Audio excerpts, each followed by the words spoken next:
दुसरी घटना, सुजातास धम्मदीक्षा। सुजाताबद्दल तथागत म्हणतात, भिक्खूंनो, माझ्या उपासिकामध्ये प्रथम येणारी सेनानीपुत्री सुजाता सर्वश्रेष्ठ आहे. बुद्धगया महाबोधी महाविहारापासून सुमारे 2 किलोमीटर अंतरावर नेत्ररंजना नदी वाहते. नदीच्या अलीकडच्या तीरावर बुद्धगया तर पलीकडच्या तीरावर उरुवेला नावाचे सुंदर छोटेसे एक खेडेगाव आजही आहे. आज ह्या गावास बकरोर असे म्हणतात. त्याच गावास सेनानी ग्राम म्हणतात. रमणीय उरुवेलाच्या कुशीत सेनानी नावाचे एक महाग्राम होते.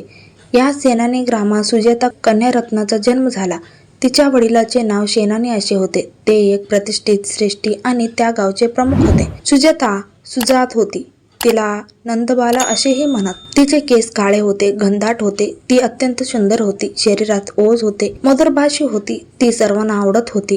तिच्या वडिलांकडे गायी होत्या म्हणून त्यांना ग्वालराज म्हणत. रूप लावण्याने परिपूर्ण अशा बालिकेने यौन वयात प्रवेश केला. त्या गावात आज पाल नावाच्या वटवृक्षाबद्दल अशी एक आख्यायिका होती की जो कोणी त्या वृक्षाची मनोभावे पूजा करेल त्यास मनोवांछित फलप्राप्ती होते. एकदा सुजातानेही या वृक्षराजाची पूजा केली. मनातील इच्छा व्यक्त केली. जर मला सुंदर, सुशील व कर्तृत्ववान वर मिळेल आणि पहिल्या संतानाच्या रूपाने पुत्ररत्न प्राप्त होईल तर मी निर्जल दुधाच्या मधुपायसाचा मधमिश्रित मेवायुक्त खीर नैवेद्य चढून तुझी पूजा करेन. तिचा विवाह वाराणसी येथील धनवान श्रेष्ठीच्या सुपुत्र बरोबर झाला. ती सासरला गेली. गर्भ राहिला. पुत्ररत्न झाले. ती आनंदित झाली. नवस्फूर्तीसाठी ती माहेरी सेनानी ग्रामला आले. पूजेचे आयोजन केले.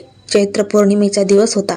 ती भल्या सकाळी जागी झाली. नित्य कार्यातून निवृत्त झाली. स्नान केले. सुंदर सूक्ष्म नितून मखमलीचे वस्त्र परिधान केले. शुद्ध चिंताने, शुद्ध मनाने तसेच अंतर्बाह्य शुचितेने तिने नैवेद्य पूजे प्रीत्यक्ष खीर तयार करण्यास सुरुवात केली.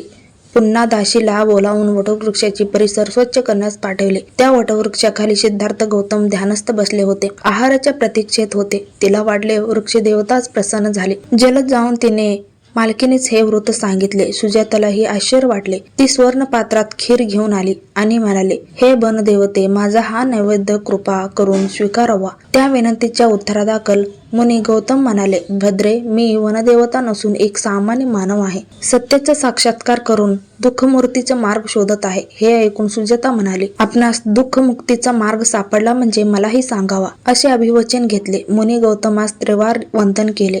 वृक्षास प्रदक्षिणा घातली आणि प्रसन्न मनाने घराकडे निघून गेले. सुजाताच्या या खीरदानाचा नैवेद्य मुनी गौतमाने स्वीकार केला. अनेक दिवसांचा उपवास सोडला.